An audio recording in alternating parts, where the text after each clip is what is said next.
Hello mga kapatid, magandang gabi po sa inyo. Alas 9:01 ng gabi. Salamat sa Lord dahil tayo natuloy sa ating broadcast tonight. Bagamat late tayo ng isang oras. Salamat sa Panginoon dahil tayo ay natuloy. Tayo magsimula. In the name of the Father, of the Son, of the Holy Spirit.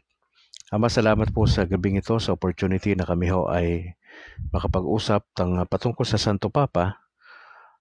Bakit ba may Santo Papa sa Catholic Church? Salamat dahil mahalaga ho ang role nila, lalo na ang katatapos na paglilingkod ni Pope Francis. Salamat sa legacy na kanyang iniwan sa amin at sana ho ito ay magpapatuloy pa, lalo na sa aming panibagong Santo Papa. Kami nagdadasal ng talino at gabay, pagkaunawa sa mapag-uusapan namin at sana ho ay tulungan nyo kami na ma-appreciate namin yung mga ginagawa at gagawin pa na susunod na Santo Papa para sa kabuang simbahan ng Panginoon. Salamat sa gabing ito sa nakalipas na oras na patubay nyo sa amin. Sa maghapon na kami pinalakas, binigyan ng patnubay. Salamat po. We pray this in Jesus' name. Amen. Amen. In the name of the Father, and of the Son, and of the Holy Spirit. Mga kapatid, ayon po rito sa Vatican News, etong Biyernes ay seselyuhan na po ang kabaong pagkakaroon ng rite, R-I-T-E, sa Friday evening ho. Opo, sa 25. Bukas ng Huwebes kasi ngayon, bukas ng gabi, doon sa Vatican ay magkakaroon ng rite of sealing. Na yan po ay pangunahan ni Cardinal Kevin Farrell, na siya pong tumatayong Camerlengo ng Holy Roman Church. Siya po yung manguna dyan sa rite of sealing of the coffin of the late Pope Francis ahead of the papal funeral on Saturday morning. So ipagdasal ho natin na maging maayos po. Ayon po rito sa Vatican News ay napakarami na pong tao ang nakakita. Opo.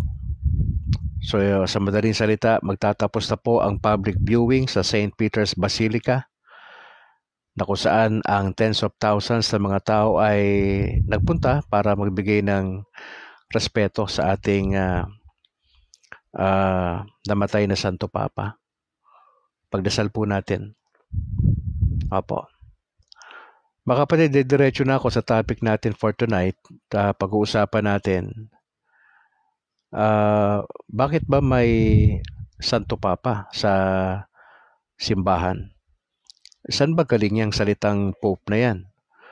Mga kapatid, ang salitang Pope, English na ho yan, galing ho yan sa Latin word na Papa. Opo. Na ang literal na kahulugan ay tatay. Ang Pope ay siya po yung bishop ng Rome. At siya rin po yung head ng pangkalahatang Catholic Church. Pag sinabi nating head of the church, ito po yung titulo o title na binibigay sa New Testament sa ating Panginoon na head of the church. Sa usaping pangsimbahan na Katoliko sa aral o according sa Catholic Ecclesiology. Ecclesiology, ito ay pag-aaral patungkol sa simbahan. Si Jesus Christ po ay tinawag na invisible head, hindi makita, na ulo or heavenly head. While ang Papa, si Pope o yung tatay natin, siya po yung tinatawag na visible head, visible, nakikita, o earthly head, si Pope. Therefore, ang ating Papa o si Pope ay kadalasan ay tinatawag siya na Vicar of Christ by the faithful. Opo. So siya po ang bishop ng Rome at siya rin po yung head ng worldwide Catholic Church. Mga kaibigan, pag sinabi natin Catholic Church, kilala din ho tayo sa tawag na Roman Catholic Church. Ayon po sa pag-aaral, ang Roman Catholic Church is the largest Christian church Ay, ilan po ba yung population natin worldwide? Ito po yung umaabot na tayo sa 1.28 hanggang 1.41 billion. Hindi ho milyon, billion ang mga Katoliko worldwide. Ito po yung mga nabaptized Catholics worldwide as of 2024. Yan po yung datos nung nakalipas na taon. Tayo ay nasa 1.41 billion na mga Katoliko worldwide. Tayo yung pinakamalaking grupo, ika nga. Ito rin po yung pinaka may edad na, the world's oldest and largest international institutions. At ang Roman Catholic Church o ang The Catholic Church ay malaki na ho yung papel na ginampanan po nito sa kasaysayan. Hindi lang ho Pope ang tawag natin sa Bishop ng Rome, kundi tinatawag din po siyang Supreme Pontiff. Pag sinabing Supreme Pontiff, English na po yan, pero sa Latin ang tawag ay Pontifex Maximus or Summus Pontifex sa Latin. Hindi lang ho Pope ang tawag natin, hindi lang Supreme Pontiff, kundi Roman Pontiff. Or ang tawag din natin ay Sovereign Pontiff. Noon pong 8th century hanggang 1870, ang Papa o ang Pope ay sovereign po ang tawag. Yung salitang sovereign, ito po isang title na ibinibigay sa pinakamataas na leader pag sinabing sovereign. Opo, ang ibig sabihin niyan mula sa salitang Latin na mataas or above sa wikang banyaga. Hindi lang sovereign ang tawag, kundi head of state, mga kapatid. Hindi ba ang ating Pope ay nasa Vatican? Ang Vatican po ay isang city. May sariling gobyerno ang Vatican. At ang nangunguna dyan ay ang Santo Papa, mga kapatid. Now, etong Santo Papa natin, mga kapatid, ay siya po ang tumatayo na parang apostolic successor o yung pumalit kay Saint Peter. Opo, nakauna-unahang Santo Papa natin na sa kanya ho ibinigay ng ating Panginoon ang susi. Pag sinabing susi, yung authority, yung keys of heaven, yan po yung binabanggit sa Bible na binding and loosing. At kung babalikan natin si Peter, ay pinangalanan po siyang rock upon which the church would be built. At recently nga ho, yung ating pang 266 na Papa na namatay ay si Pope Francis, who died on April 21, 2025. At ang papacy is currently vacant until a new Pope is chosen in the upcoming 2025 Papal Conclave. Mga kapatid, itong Papal Conclave na ito ay para tong eleksyon at ang mag-e-elect nito ay mga kardinal lang na hindi ho aabot ang edad sa 80 anyos. Kaya nga ho ipinatawag na yung ibang kardinal sa iba't ibang kontinente na nagpuntahan na ho doon sa Vatican in preparation po sa magaganap na halalan. Ang halalan po o conclave o electoral process ay maari magsimula sa pagitan ng May 5 at May 11. Depende po yan sa takbo at tabayanan lang po natin yan. Yan po ay gagawin mismo doon sa Sistine Chapel. Closed door ho yan. Wala hong makikialam yan na mga leader na iba't ibang bansa. Sila lang ho yan, mga kapatid. Kaya ho yan yung isa sa mga dapat nating antabayanan, mga kapatid. Kaya ho, marami nagtatanong,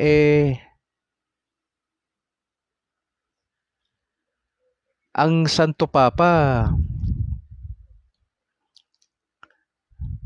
Ano ba pangalan nila? Minsan ho, madalas, katulad ni Pope Francis, hindi naman yun yung Francis yung tunay niyang pangalan eh. Yun po ay hiniram niya lang sa pangalan ng isang santo na si Saint Francis. Opo, kadalasan ho ganon, hinihiram nila, idinadagdag doon sa nagiging pinakapangalan na po nila, mga kapatid. Opo. Na kung babalikan natin si Pope Francis,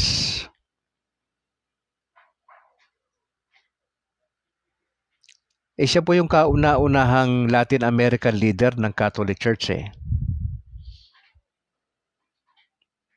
At alam natin na marami hong naging papel ang ating Pope Francis.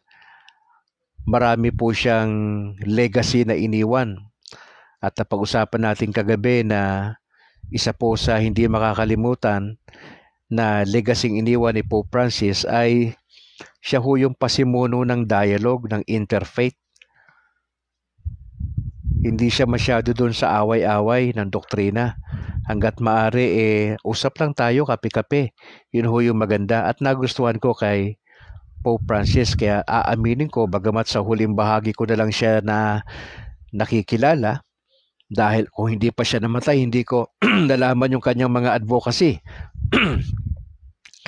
Kaya ako nagpapasalamat at naiiyak nga ako kahapon nung nakalipas na araw na habang pinanonood ko yung documentary kay Pope Francis, lalo na yung kanyang pagbisita sa Leyte. Medyo naantig yung damdamin ko ron na ibang klaseng Santo Papa to. Kaya no wonder ang Pilipinas ay ang isa sa mga bansa na madalas bisitahin ng mga Santo Papa. Kasi welcome na welcome ang Santo Papa sa bansa natin eh. Hindi ko may imagine yung sarili ko pupunta ron kung nasaan si Pope Francis. The mere presence lang ng Santo Papa, iba eh. Para bang pwede mong sabihin na siya talaga yung nga literal na representative ng Panginoong Yesus sa lupa. Kasi wala na si Jesus sa lupa eh. Nasa langit eh. Ang ating paniniwala bilang Katoliko na itong Santo Papa ang kinatawan o representative ni Kristo sa lupa. Hindi ko ma-imagine kung ako siguro makasasaksi sa bagong mahahalal na Santo Papa, palagay ko isang pribilehiyo yon. Kung makakausap mo pa siya ng konti, di ba? Makita mo lang siya, iba na eh. Yung pa kayang makausap ka niya ng konti, maski na ilang salita lang banggitin sa'yo, di ba? Isang pribilehiyo, mga kapatid.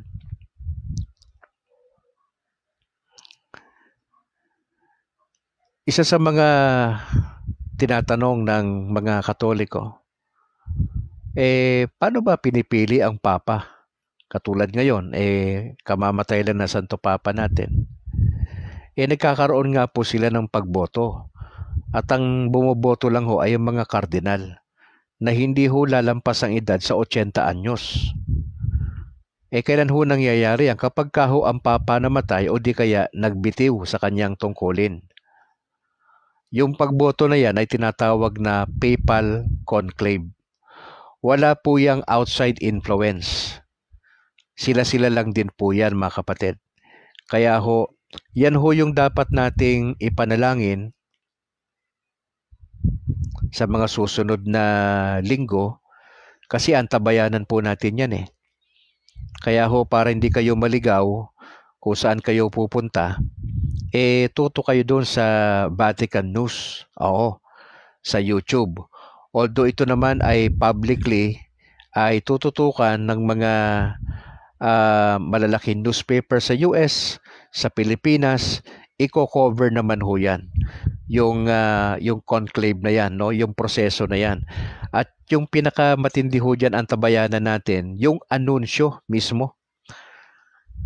Dalawang bagay lang naman yan eh. Habang nag-aantay po yung mga tao doon sa Vatican, tayo sa Pilipinas, nag-aantay lang din, depende sa anong kulay ng usok eh.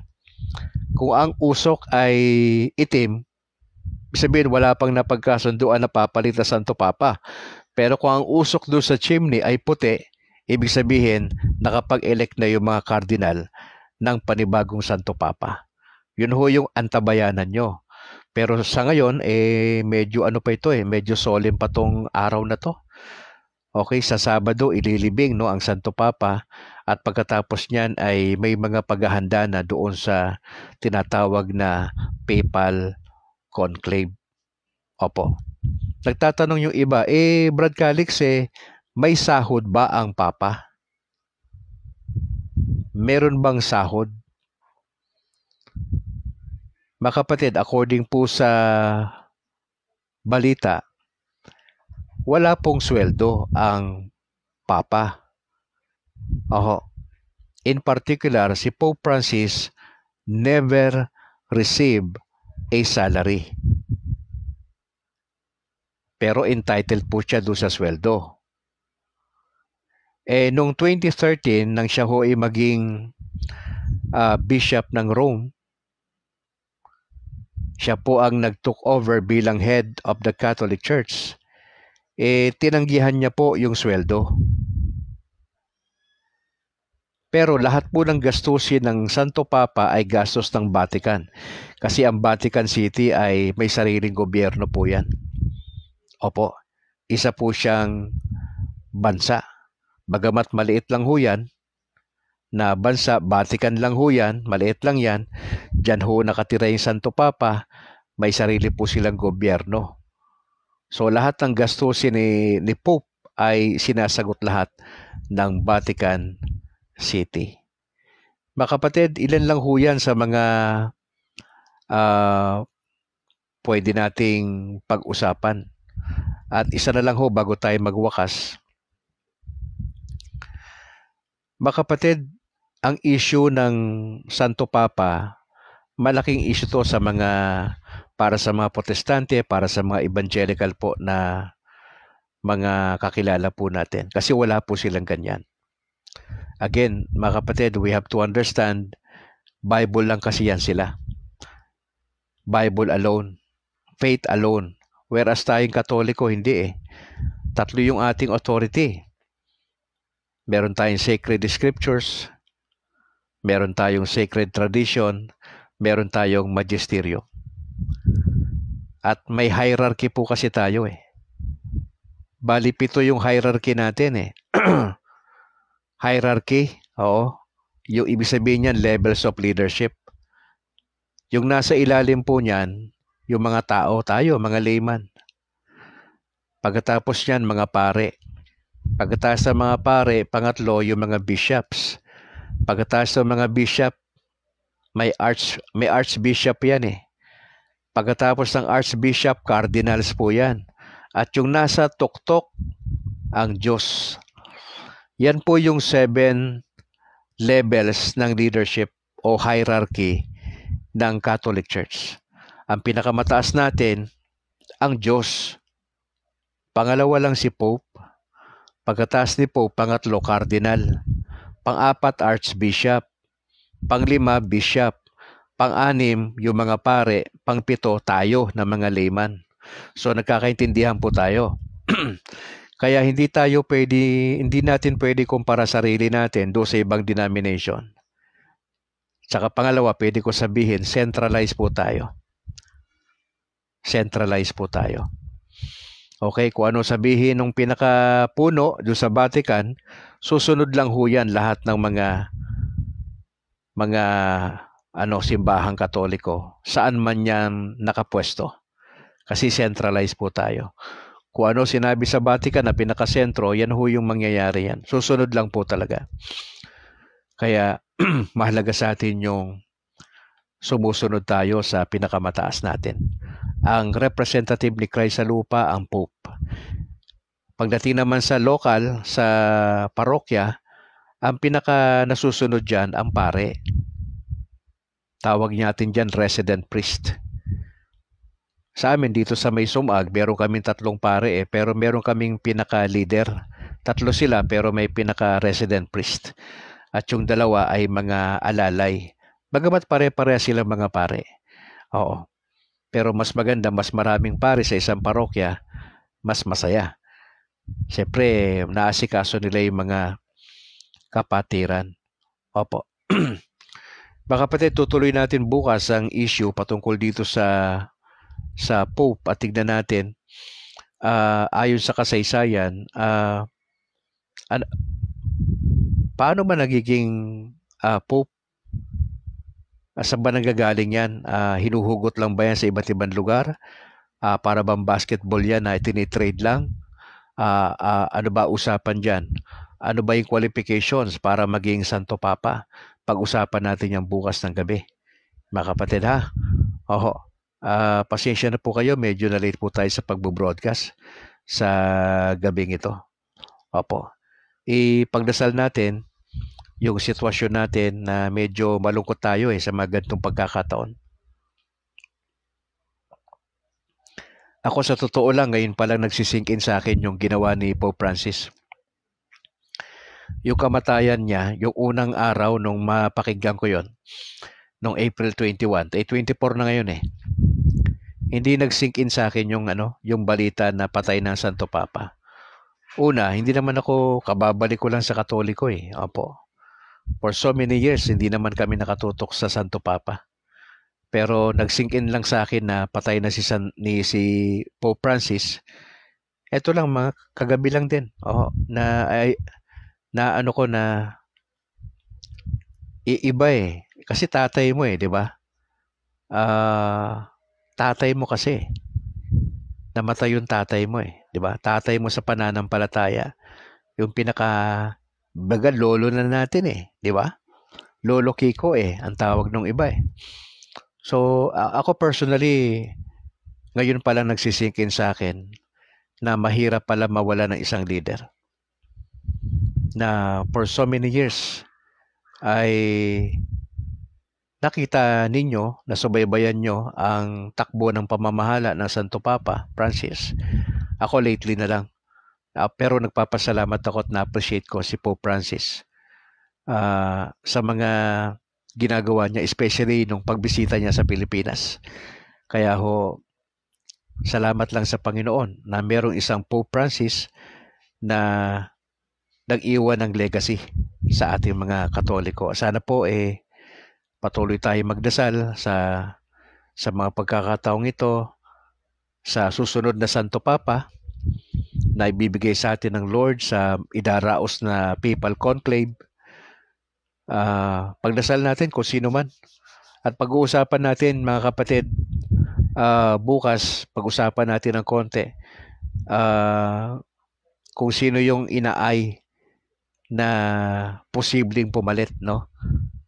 Mga nasa 4 yan sila o 5. Pero isa-isahin natin yung background ng mga posible na pumalit kay Pope Francis.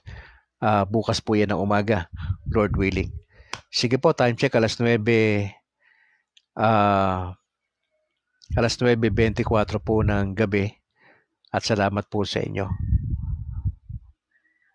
Alright, salamat Arthur Sabare sa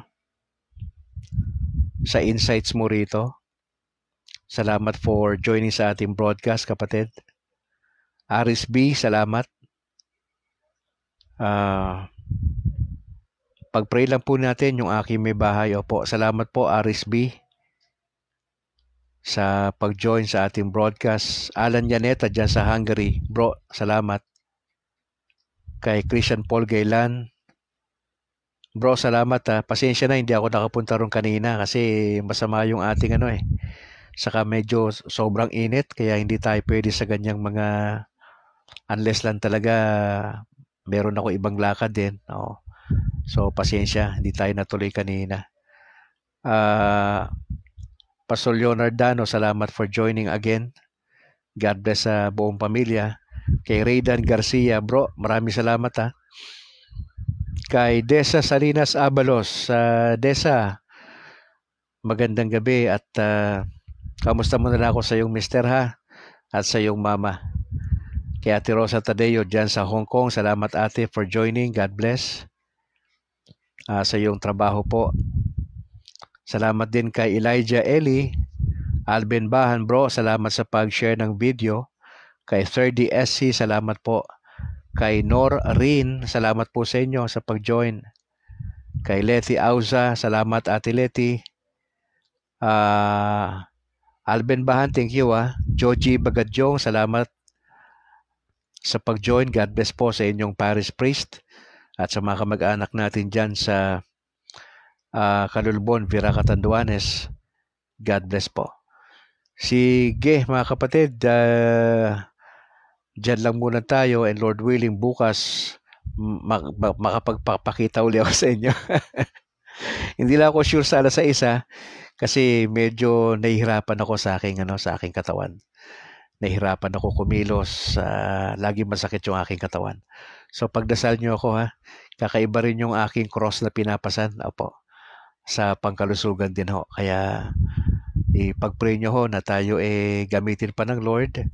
Nagdi-desire tayo na sana umabot pa tayo ng 60, no? Kasi 54 na ako Magpi-55 ako sa December. So kung meron ako 60 years old lang dito sa lupa,